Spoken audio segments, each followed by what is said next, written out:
Dodgers pulled it off 7-5. Give it up. They gave up one run at the end there, but it wasn't Jansen. So. And they clinched the playoff spot. Did they clinch with the win? There you go. Congratulations, Dodger fans. There you go. We're going to the bubble. There's a baseball bubble this time now. That's right.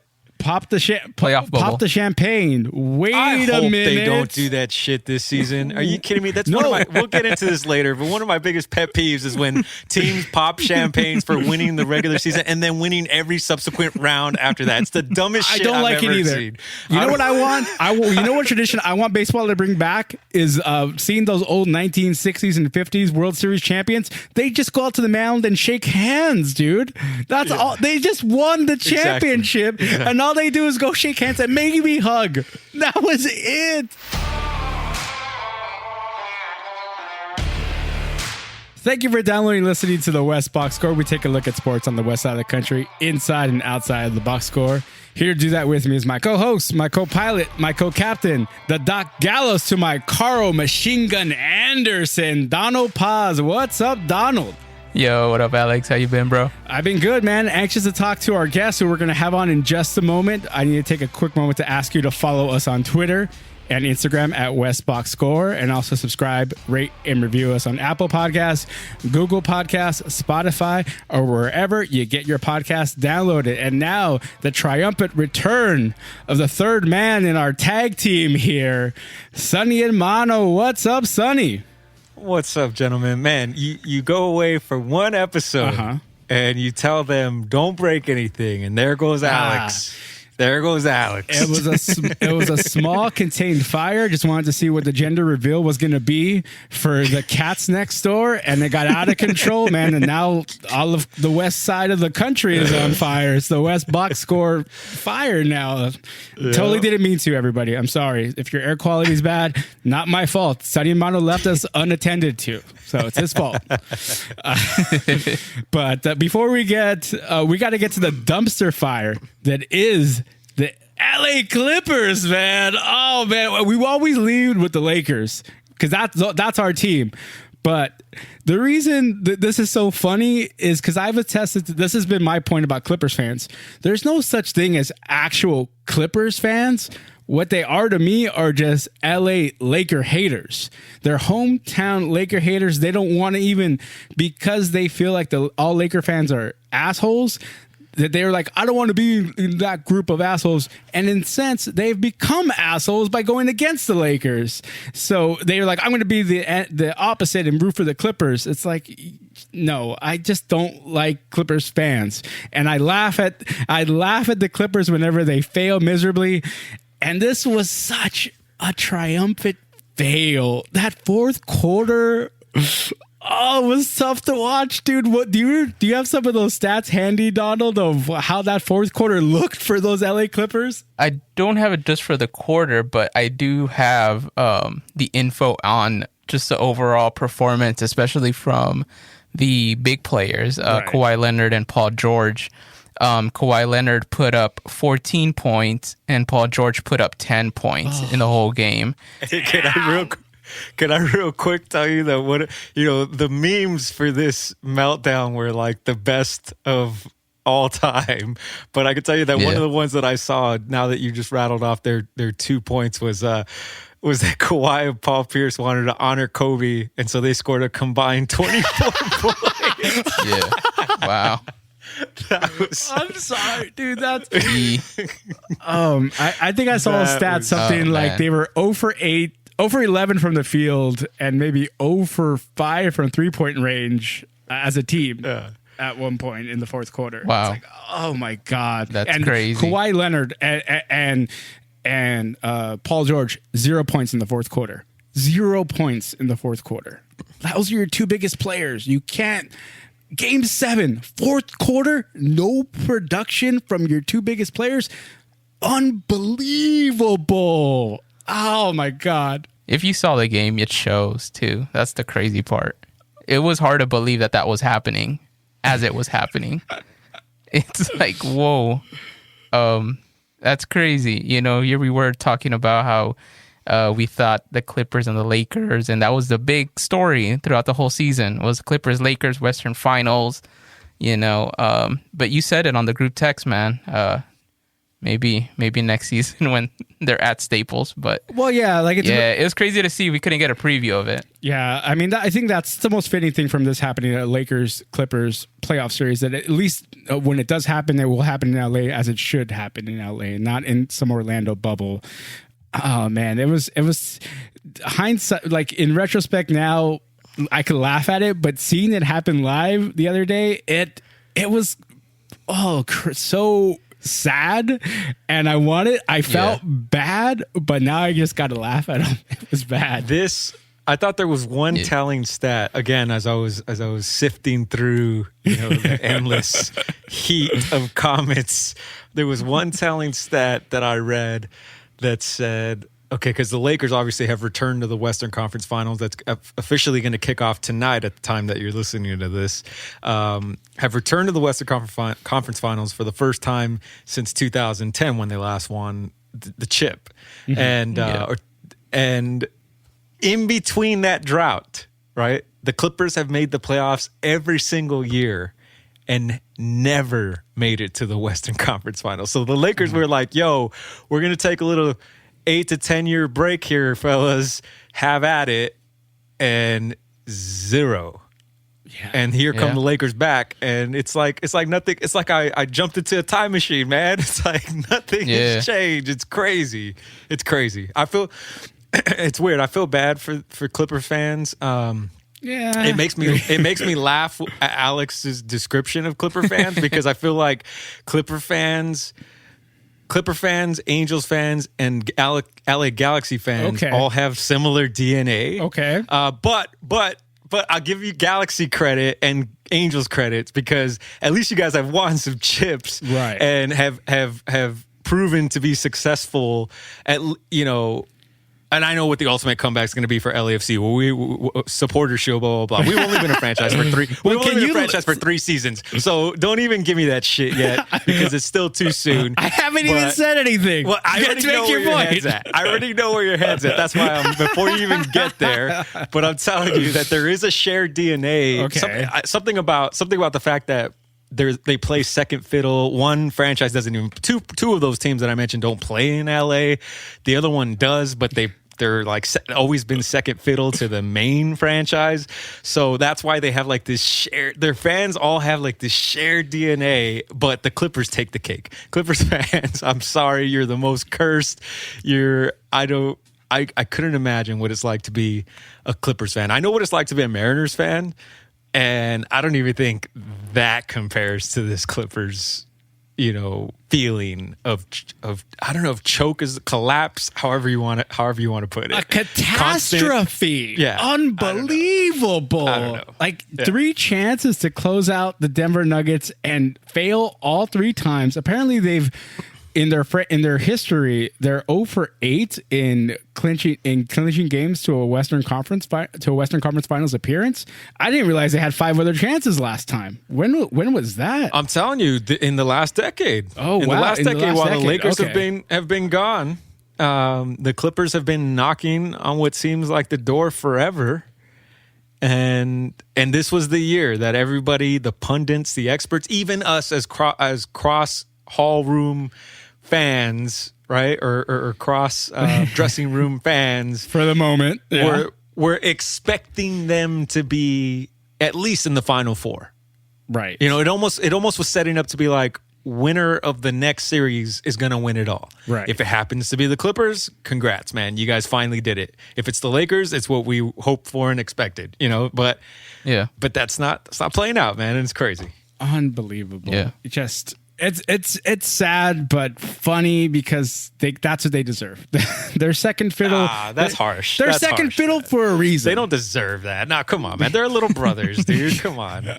But that's why we beat up on them. You don't have any siblings like that, sis. I have little brothers now, and actually, you're right. They don't deserve that. I take that back a little bit. They deserve to have some kind of happiness at some point. They will get it. Maybe not with the current personnel they have. That's what you guys were talking about. Doc Rivers maybe needs to go.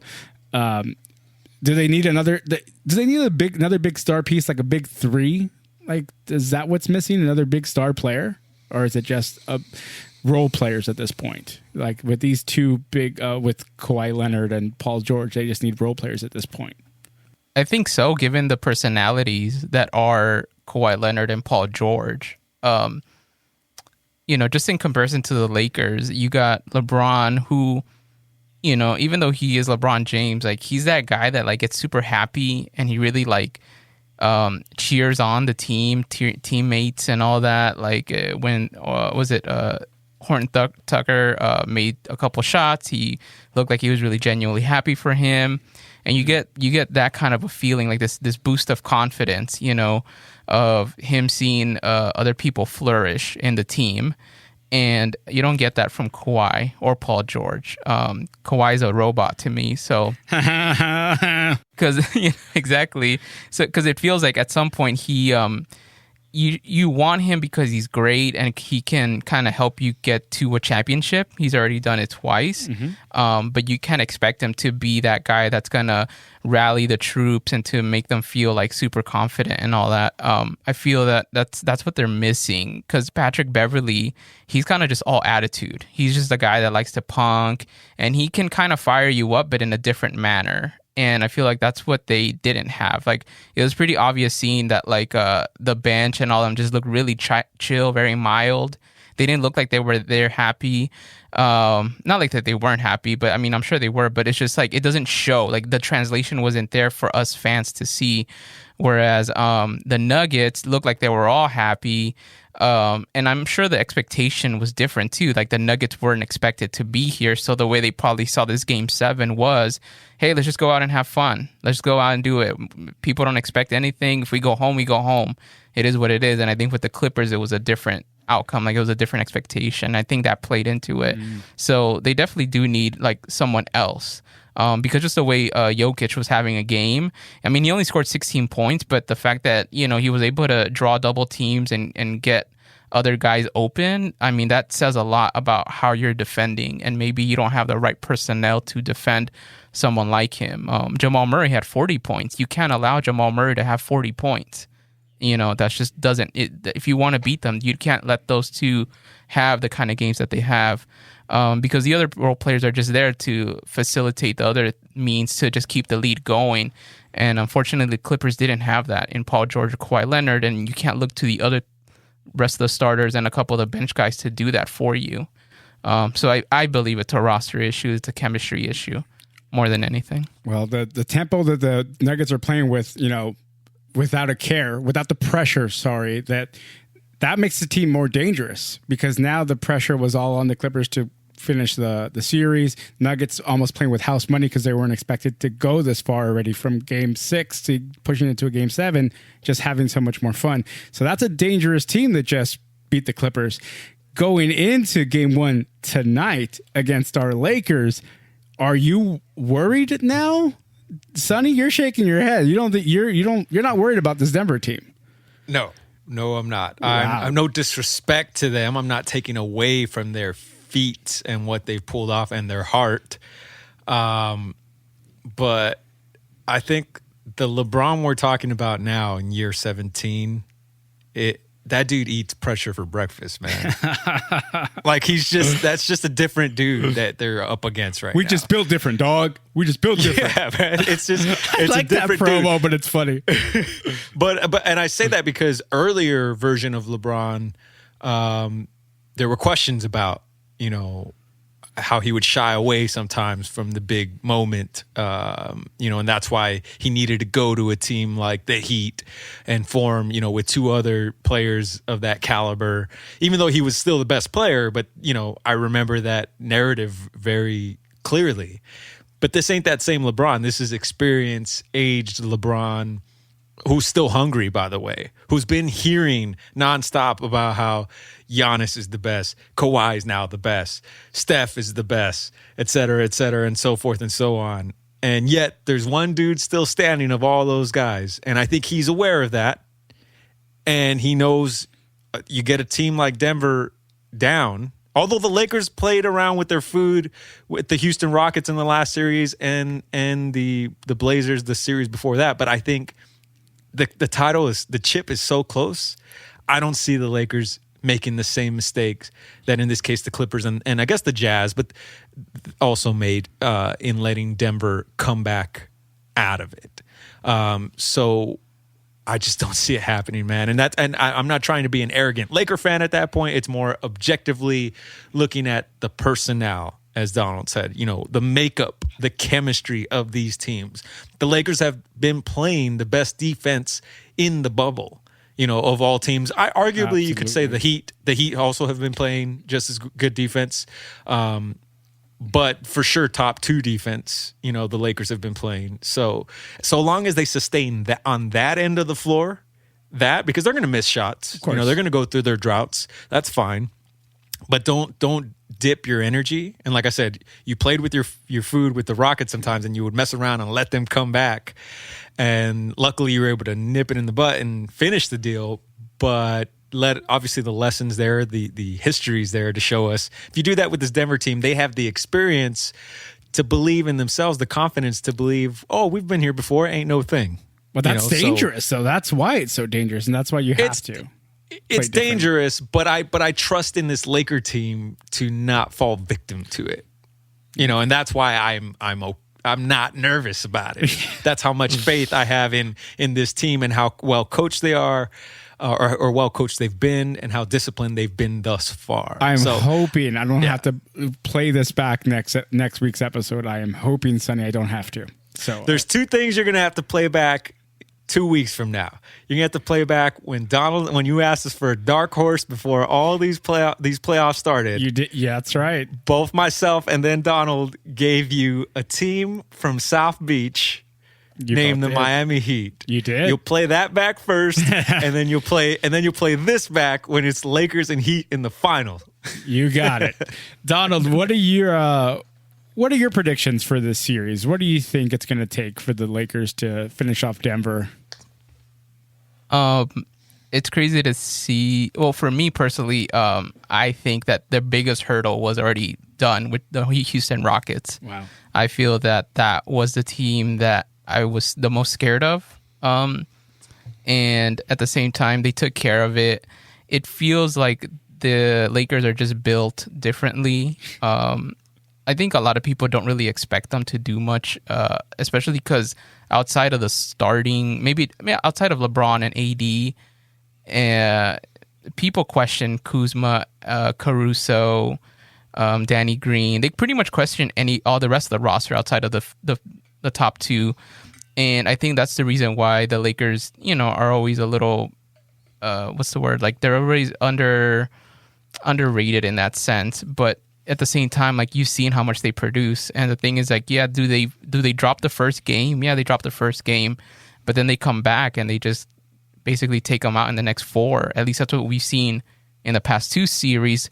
The only test I would say is just the fact that this Denver team has come back down from 3-1 in the past 2 series. So I feel like the Lakers have enough to shut down Jamal Murray, and I think they have the bigs to be able to work with Nikola Jokic.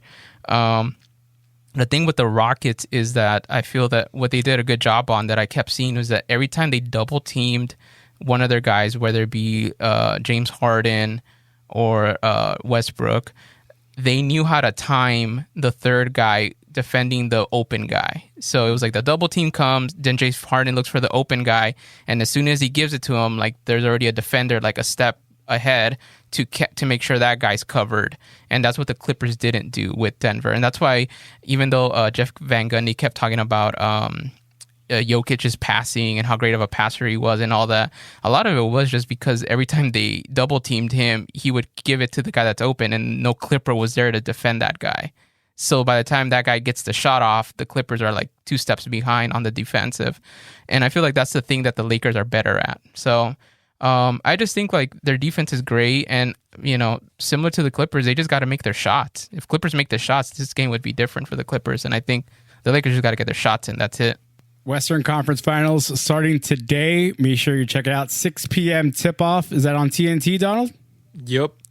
Yes. Sonny, all the Western Conference games are on TNT. Nice. Be sure to check it out.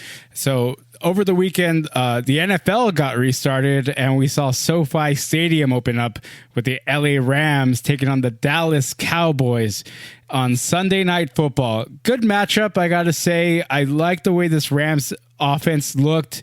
They incorporated 3 different running backs and Goff, a lot of screens to the outside. Robert Woods went off, had a great game. Cooper Kupp, being Cooper Kupp, always clutch third down catches.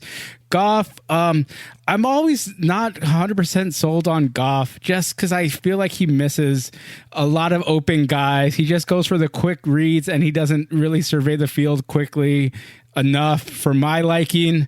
But the defense looks strong. Aaron Donald is a goddamn beast. It's so great to when our defense has a lineman like that to just eat up offensive lines and just scare quarterbacks. You see what he did to Ezekiel Elliott at one point, just tossed him up like a rag doll. And what is Ezekiel Elliott? 230 pounds of all muscle. And he just throws him up going after Dak Prescott there. 20-17 win for them. Weird calls there on both ends. Did you catch this game? Do you have any thoughts? No, Sonny doesn't want to talk about the Rams at all. Donald, how did your Chargers look in Cincinnati? Well, they beat the Cincinnati Bengals. Game that I feel the Chargers should have lost. I wasn't really impressed with their performance overall, but a win is a win, so that's good. I mean, luckily the kicker just missed the kick at the end, and it was just a really weird game overall. It felt really slow to me. I felt like Tyrod Taylor, I haven't seen him since the Buffalo days. I completely forgot what he looks like, and I didn't realize like how slower he is now. And I guess because he's older, he's 31 and he's like a mobile quarterback. But I guess when you're older and you're mobile, there's this weird pace with the game that just completely feels like it's running at like 0.5 speed instead of 1 speed. And I was really impressed. I was really impressed with the rookie Joshua Kelly, who made the touchdown, the only touchdown the Chargers made. And it was really cool seeing him do it. I think the Chargers aren't trying to admit it, but I feel like they are doing the running back by committee thing that the Rams are doing, right, where they're running, they're bringing in Eckler, then Kelly. I think Justin Jackson was there for a couple, and I think he's hurt now, but they're trying to rotate their guys too. Obviously, Eckler's the first running back, but yeah, it was really impressive. I think if it wasn't for Michael Badgley, though, in making those field goal kicks, the Chargers would have lost for sure.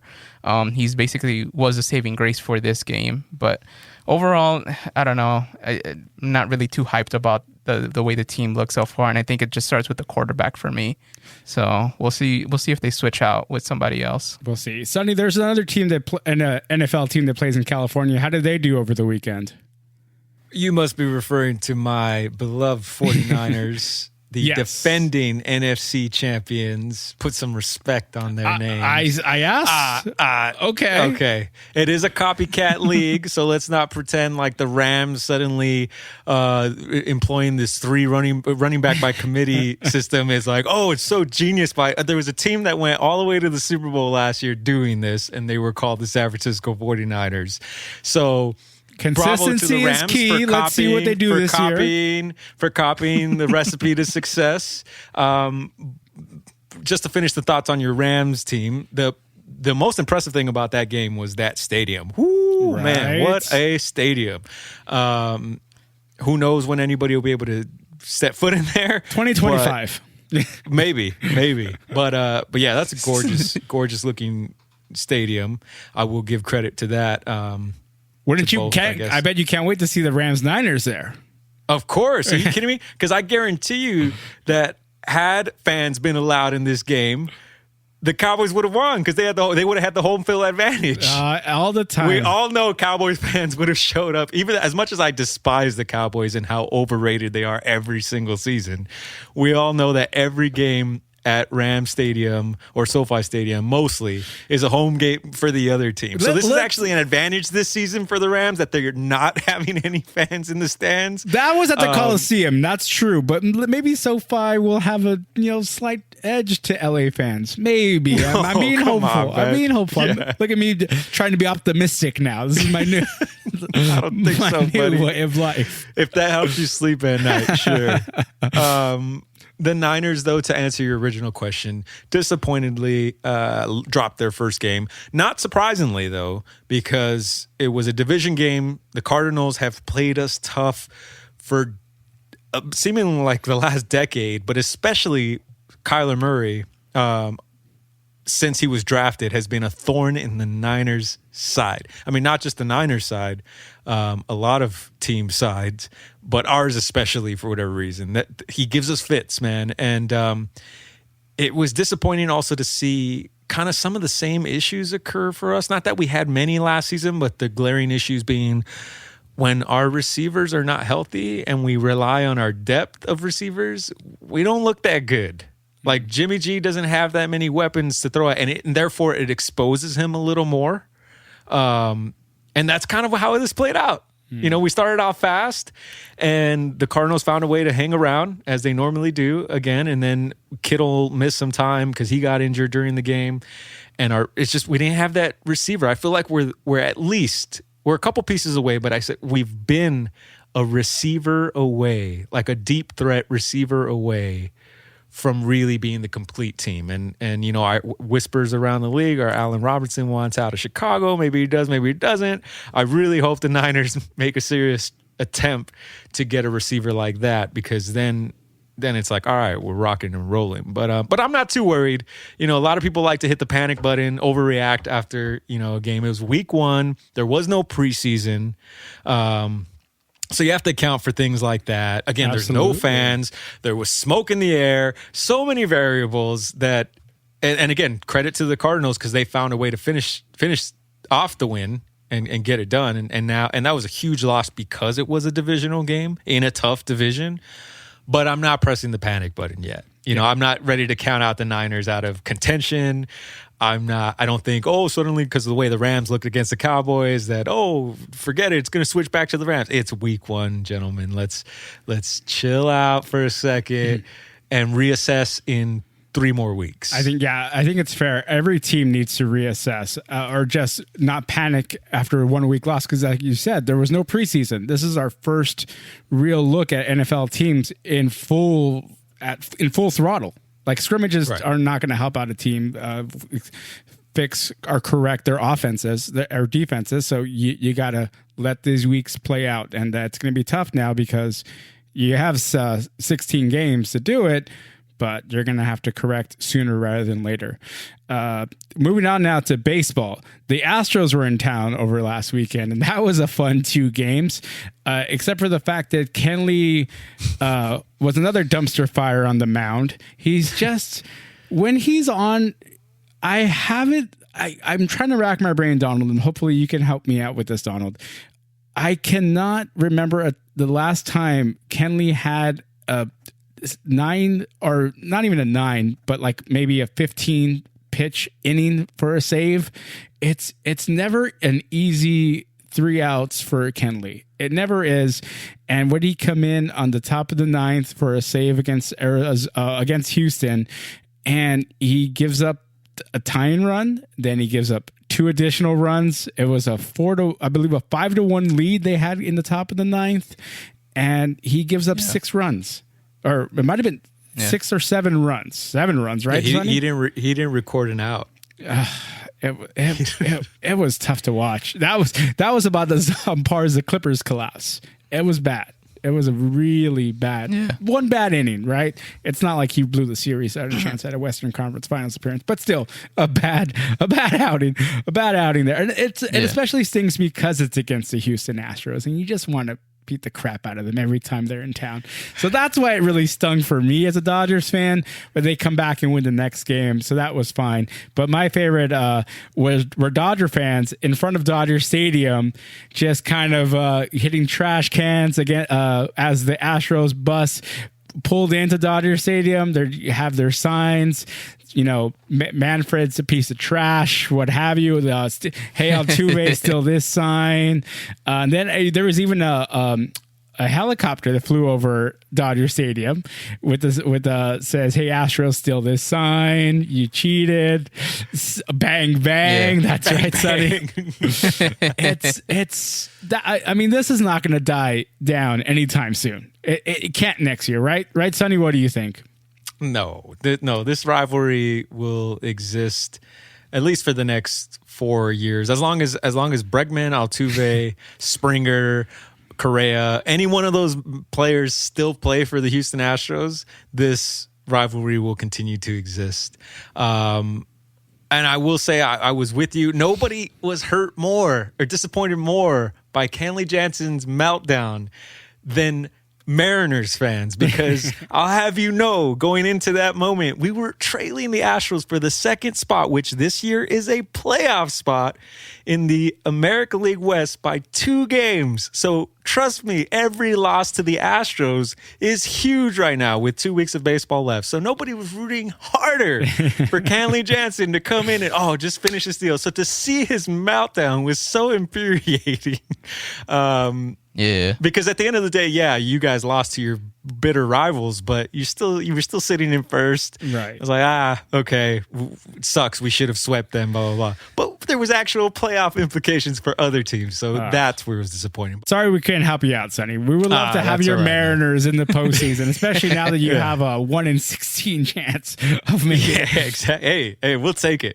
But with that said, all that goodwill and that family love that was there, where I was like, come on, Dodgers, take care of business. I'm rooting so hard for you, went out the window on Monday night or Tuesday, I forget what it was now. I guess it was Monday night. Here we go. When Dave Roberts opened his stupid mouth about Grisham's home run for the Padres, about how you have to put some respect on Clayton Kershaw's name, which is the biggest amount of bullshit. And I'm just going to sit back right here and let you Dodger fans have at it. What do you guys think about your manager trying to take the fun out of baseball? What do you guys have to say about that? It's a manager's job to protect his players. I don't agree with him at all. I don't like the Padres, as we've mentioned before, just at our day jobs, how I don't like the Padres because they're divisional rivals. However, I do enjoy teams and athletes when they have a bit of a swagger about them, like the Conor McGregors of the world, and they back it up, and they're fun to watch. And I appreciate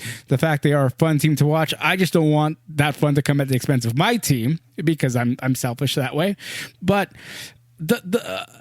I don't agree at all what Dave Roberts said. I'll let you take some of this, Don. What do you think? No, I don't. I feel like if I did, and it would come off terrible when the Texans manager was also saying a similar thing. The whole unwritten rules, it goes back to that conversation. And I just think it's ridiculous. I think that, if a team is really good and they're just killing you, then that's just what happens. Mm-hmm. Unfortunately, everyone's a professional and you guys get paid a lot of money and whatever. There's not a lot of room for how people think you're feeling or anything like that. I mean, people expect you to perform, and that's what you're supposed to do. I think, if anything, you should just know, if you needed to pull Kershaw, then you just needed to pull Kershaw. But to ask your player or ask the player of the other team to just somehow be be courteous because, he's our ace. It's like, well, maybe you should just pull the ace and put a pitcher that would take these guys out. How about that, right? It's I just think it's dumb. I think that managers should not be commenting on how a player should do in their success. Don't be getting in anyone's, don't be getting anyone's way in their success is what I'm trying to say. Yeah, exactly. And I mean, Dave Roberts being a former player, he has this older school mentality. It's not that he's old school. He's old from a previous, generation of ball players, and they still stick by those rules. And I really feel some of those unwritten rules should be revised, or they will continue to be revised with newer generations of players. And there's nothing wrong with that. That makes the game more fun for fans now. Yeah. So let's just, the Padres players are enjoying playing the game. And as fans, we can enjoy watching them. Just once again, not the expense of my team. I'd prefer not to, but I could still appreciate their swagger. I will appreciate their swagger. I just don't want to see them celebrating against my team. And I could be upset about it a little bit, but I'm not going to be like, follow those unwritten rules. Nah, whatever, dude. Enjoy it. Like, now. just beat them. Just beat them. Exactly. That's the best That's the thing. comeback. Like, you know? Yeah. Yeah. You should just have pitched better. How about that? Yeah. That's the key. At the end of the day, That's all it is. As we're taping this now, it's the bottom of the ninth in San Diego. The Dodgers are currently leading 7-4, which worries me. You know Jansen. why? You know why? So why am I worried, Sonny? With a 3-run lead, why would I be worried? Because I think Dave Roberts just touched his right arm as he was summoning the gentleman named Kenley Jansen to come in to close it out. But yet, how many runs are they up by 3? What would it take for the Padres to load the bases? It's looking like Pedro Baez is in the game. Okay, so it looks good. like Jansen has learned a pitching change right now. Jansen, it looks like he learned his lesson. There's a runner on first, 1 out. Okay. So. As we continue taping our episode here, we'll probably Give go us 10 back. minutes, folks. Give us 10 We'll minutes go and back we'll know. and give you an update on this game because I'm worried whenever they're up only by 3 runs against, as Sonny likes to refer to them as, Slam Diego. So a grand slam would to give the Padres the win, and we obviously don't want that, right, Donald? Because what is this? No. Where's the standings for the Dodgers and the Padres here? They're 2.5 games behind first place in the NL West, so it's a really tight race. I mean, it's crazy to see that they made the moves they made in the trade deadline. It was like, oh shoot, they know that there's a window here, and they're gonna take that window right now. So it's insane to see how they're really playing it. So it's crazy. What universe is this? What galaxy are we in that the Padres are making a run at a division title? Super crazy right now. There's another team that plays in LA, quotation marks, LA of Orange County. What are the Angels up to over there, Donald? Well, the Angels, obviously, at the time of this recording, there's about 10 games left. Like Sonny had mentioned, I got around 2 weeks of baseball left before the playoffs start. Angels are currently in 4th place, which I don't think they have a shot of making the postseason. Nah, probably not. If you ask me. They're currently playing the Arizona Diamondbacks in this week. I know they had, I believe they had Monday off or Tuesday. Mm-hmm. Monday off, right? Yeah. And then they played Diamondbacks on Tuesday. They lost 9-8, so they kind of put a good fight, but they lost. And they're playing the Diamondbacks for the rest of the week. But yeah, I think as far as postseason, I think they're just gonna play out the season as it comes. That ship might have sailed. So I guess they're technically 4.5 games behind the Astros for that second spot, but I just don't see it happening, man. They too little too late maybe, unless they go off on some crazy run right now to end the season. I mean, I don't see it happening. I mean, losing 9-8, obviously that means your hitting's there, but your pitching isn't. Yeah, that's the issue. Always issue. Dylan Bundy, shout out to that dude. He's basically a Cy Young contender for the Angels this season. So he's been like between him and Trout. They've been the two reasons, I guess, you can point to why they're even winning games. Mm-hmm. But other than that, like Donald has mentioned a few times on this podcast, it's very much like an experiment season for them, it seems like. So. Absolutely. Moving on from baseball to the MLS. The MLS is back, rephased. Part 2 just wrapped up. Part 3 is about to get started, really. It's phase 2 out of the bubble. Phase 2 is the bubble was phase. That's right. The bubble wasn't a phase. The bubble was its own coronavirus cup, and then phase 1, and now we're gonna get started with phase 1 wrapped up, and now phase 2 will get started this weekend. So phase 1 wrapped up with the Galaxy tying San Jose Quakes 0-0 in what was, I only saw the first half of this game. I had an early call time for my day job. And I guess I didn't miss much in the second half because that first half looked sloppy. The field looked sloppy is what it really was to me. It looked like on some Galaxy chances, but didn't pay off for anything. 0-0 draw. LAFC also played. They're still a thing. They beat what, Sonny? I mean, look at the standings, my friend. Technically, LAFC is back ahead of Galaxy, so slow your roll here. So crazy how that could happen. To quote one of our favorite wrestlers, here we go. Slow your roll. It's your roll. Just slow your roll, jabroni. And just know that LAFC is back where they were when phase one even started, and that's ahead of the Galaxy. Yes, technically on a goal differential, and the Galaxy do have a game in hand, but they're technically, for the moment, ahead of the Galaxy. So don't give me that LAFC still a thing BS here, okay? I swear, you fickle Galaxy fans, man. You win a few games and it's like, oh, we're back. I don't know if you realize now we're champion contenders again. We have all the tools, we have all the pieces to put a championship team out there on the field. At least I like to hope so. But realistically, you saw the second half, Donald. Chicharito came back, and that was exciting. Yeah. But how did he look? Who? Chicharito. Who? What's crazy is they brought him and Jonathan Dos Santos in at the same time. It kind of felt like a moment that would have been crazy if they had won. But since they didn't, it was just like, oh, okay, they're in. And I don't know. For me, it didn't really do much in terms of the overall flow of the game. Galaxy were just still trying to find ways to do, to kind of pull out something. But really, the focus was more like just Pavon doing his thing. But, you can't rely on Pavon all the time. I mean, people get tired, dude. And I could see, like, at the 60th, 70th minute, him just not having the energy. And Efrain Alvarez had a couple chances, but I don't know why he was on the field for so long. They pulled him in the 85th minute. And I get that he's, like, the young buck who's, got he's playing for the Mexican national team. I think he's in the under 20, I believe, or something like that. I mean, obviously the aspiration is going to make the national team. Mm-hmm. Yeah, he's going to make that's the aspirations that he's going to be there. But he was he was there for like 85 minutes and he really wasn't doing much. And the chances that he was being given from Pavon setting him up, he didn't take them. And you could tell there's this lack on his end. And I think it's just because he's still developing.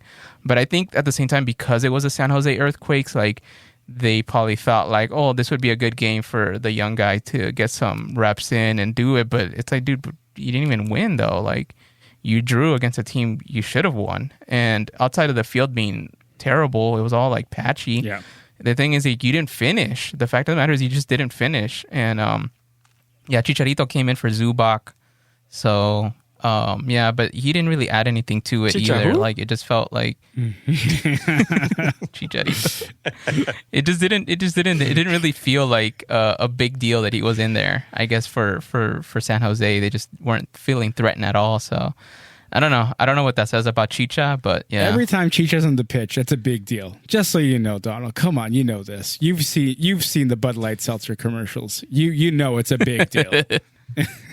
And I hate to take shots at, like, my compatriot. Yoda and Chicha coming on at the same time is like a three, right? I hate to, essentially. Like, I root for those guys. I've rooted for those guys for the last 15 years of my life. 12 years of my life. But here comes the shot to the U20. No, but Chicharito just makes it so easy. He does, man. Yeah. So it's awful. How did you catch any of LAFC's win against Portland? I did. It was a marathon Sunday, as we kind of have discussed. Right. I went from 10 a.m. basketball to 10 p.m. final whistle of MLS. Wow. With LAFC finishing off. Portland, by the way, what channel was that game on? I had to watch it. I had to watch it on ESPN Plus. Oh, okay. So they didn't block you out. Usually, I was watching NFL Sunday when that game was about to get rolling. So I never, I didn't get blocked out. So okay. I didn't bother looking for it. I did know that the Galaxy game was being played on Unimas. Yeah. Unimas. Yeah. The LA on cable, the LAFC. So Galaxy was on Unimas, and LAFC's game was on the Overflow channel of Unimas. Because they have makes sense. They put the big club up on the bigger channel. They did the Galaxy one because it's the Cali Clasico. That's the only reason why they did it. Okay. It's not because, come on, man. Oh my God. I did get to see that game, good. and it was scary at first. It looked like some of the same old problems that were going to rise their ugly heads, but LAFC found a way to actually pull through and finally get a much needed W here, because we've been scuffling for what's been the last month, all of phase one basically. I think that was barely our second win, in this phase one. So yeah, I believe so. Yeah, it was nice to see. San Jose was the first one. Yeah, exactly. It was nice to see them rebound. Like I said, they actually fell behind in this game, and it felt like, oh no, here we go again. With that said, again, as I mentioned the last time I was on this podcast, I'm not terribly worried because I still felt like there was a lot of football left to be played. I was more annoyed with the way they had been playing lately. Even with that win, it still wasn't like satisfying. Like, yeah, they're back. It was more like, okay, you did what you had to do. You found a way to get 3 points. Yeah. Which stay in contention. Exactly. I think what's going to help us, what's going to be huge, is once we get Atuesta back and obviously Carlos Vela after that will return back. I will say this about the last time because I didn't get to hop on last week when you guys dissected the Clásico, aka Tráfico, that was Galaxy versus LAFC, the second time. That game was being played exactly how LAFC wanted it to be played. Wide open. Even when Galaxy scored that first goal, it was perfect for LAFC. It's wide open spaces. It felt like, oh, this is going to be a 3-2, 4-2 game, or 4-2 win or 4-3, 3-3 draw, however you want to see it. Right. What derailed that was Michael K losing his shit and making a reckless tackle that just at that point, now it's a wrap because you're chasing the game. And even then, LAFC down a man because the gameplay was so wide open, still looked threatening at times. Yeah, they did. So that game to me actually was misleading for people who didn't watch it, because if you look at the score sheet, you're going to be like, oh, Galaxy's just smashed the last two games over their rivals. No, that's not quite how it played out. The first one was all effort on the Galaxy's part that they outclassed and outworked LAFC, credit to them. But this second one was they out I guess you could say smarted or outcooled LAFC because Mark Anthony K, if he doesn't lose his cool, it's a different game. I definitely would say it was a mental thing. Yeah. Like they got in their heads, and once the goal happened, you could tell like LAFC was like just frustrated, right, like overall, and that's why the K thing happened. Right. That was out of frustration because I think they were just pissed that the game just wasn't going their way. Yeah. And in a weird way, the Galaxy, I don't know if they intentionally did that. They definitely got into their head, and it was crazy to see that. I was watching that with my family, and it was like, oh dang, that's crazy. Like that's it. Like that's a wrap after the 10-man and all that. I was like, wow, like I guess they just have to hang on and just win it. Yeah. And I thought it was just gonna be done at 1-0. So the fact that they did another 2 was like, oh wow, But yeah, it was crazy seeing that happen. Yeah. So, anyways, I didn't want to revisit old stuff, but I felt I needed to. You have to. We wanted your clarify. opinion on LAFC's play against our Galaxy, and thank you for giving it to us. But I feel like. Even as to your point, the LAFC still were looking threatening, playing the man down, and I was telling Donald that I still have that same level of excitement every Tráfico. Like it's still fun for me. I mean, they already announced 3 games coming up for the next phase, and maybe another 6 is what I've been hearing for the last part of it. So in that last 6 games, we're probably going to get another Tráfico.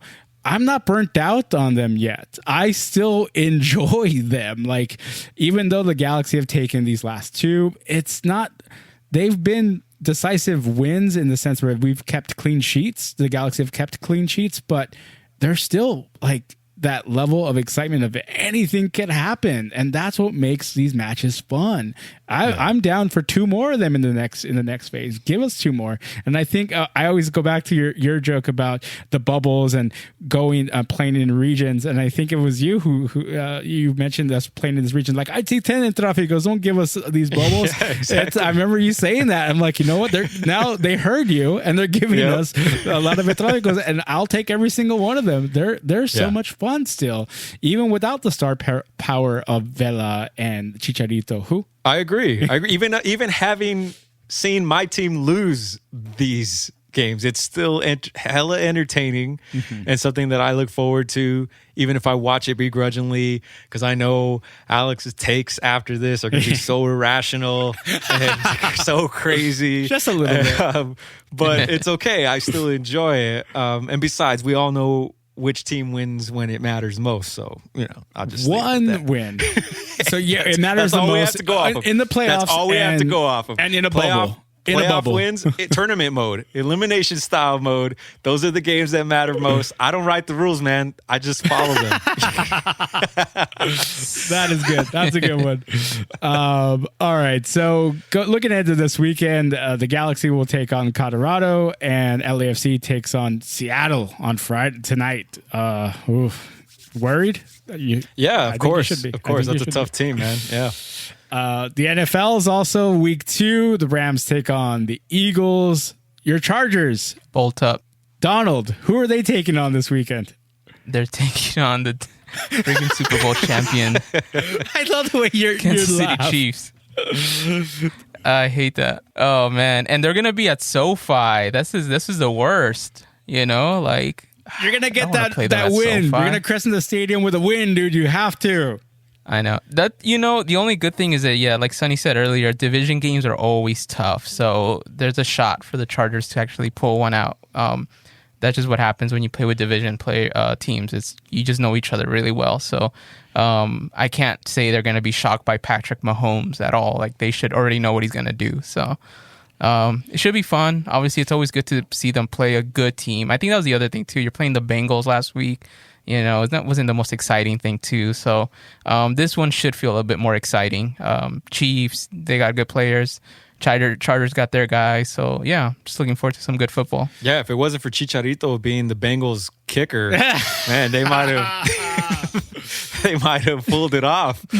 That was really rough to watch. Another collapse there, kicking that field goal. Also, before we go, I got to mention UFC and the Niners play the Jets, in case you wondered. Oh, I don't even see that here. I'm saying since it is the West box score, the Niners. Okay. I'm just gonna say the Niners do play the Jets for those that are curious. All right. Make sure you have NFL Sunday ticker for that one, because it's not in our region. It's not the LA box score. Last I checked, it's the West box score. All right. That's very fair. Check out the Niners and Jets over the weekend, also on Sunday. Before we go, also I got to mention there's a big UFC fight card on ESPN Plus. And that main event is worth checking out. Tyron Woodley, former welterweight champion of the world, takes on the biggest heel in all of sports, maybe, Colby Covington.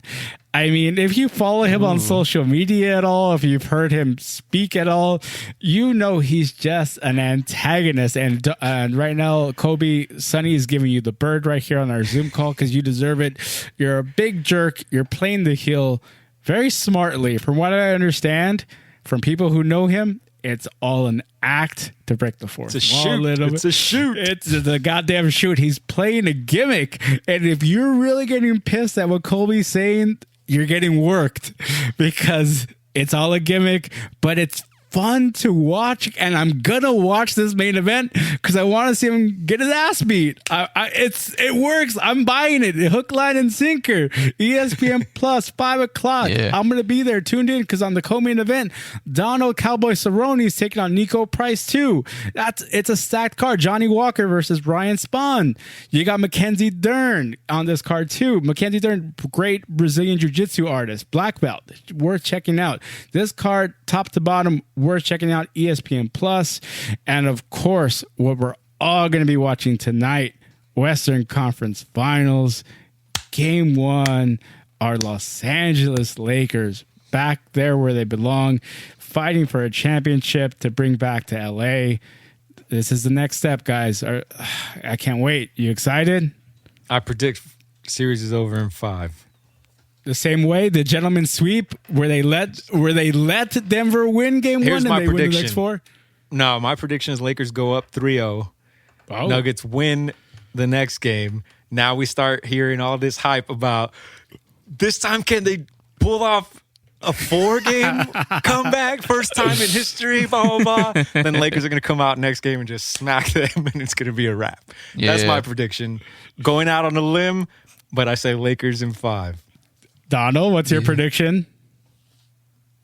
I'll say Lakers in 6. Ooh. I feel like I feel like the Nuggets will probably take 2. It'll make them feel good. Obviously, like Sonny said, the media is going to want to ride on that momentum and be like, oh, look, like, you know, you can't count them out and all this other stuff. But, I mean, I still think the Lakers are going to take care of them. Frank Vogel's a smart coach. I think they don't talk about him enough. I feel like I'm sounding like Mark Jackson by saying that. They don't give this guy enough credit. Let me tell you that. Whatever he says, let me tell you something.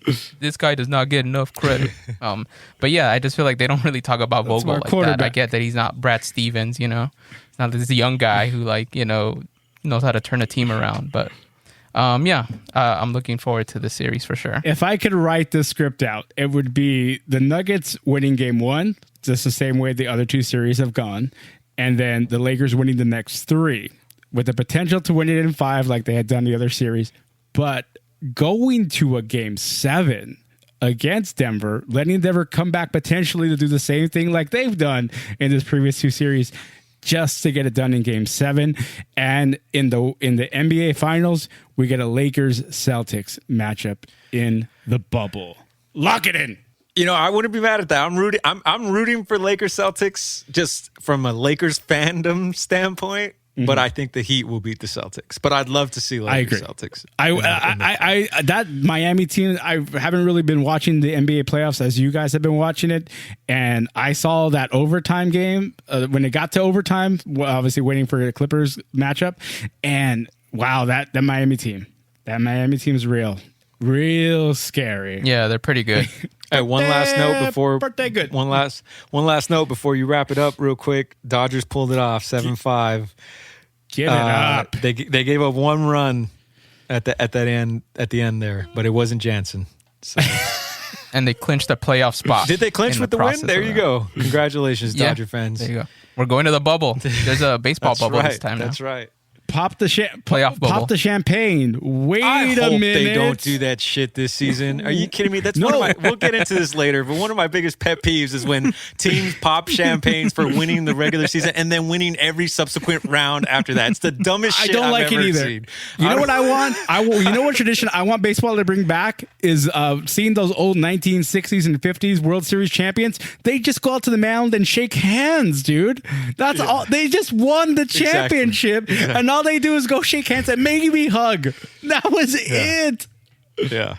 They kept the celebrating private as it should be back in the day. But, obviously there was no social media. And I definitely don't want to see Dave Roberts popping any champagne if they win their first round of the season. Keep it classy, man. Keep it classy. Unwritten rules, Dave Roberts.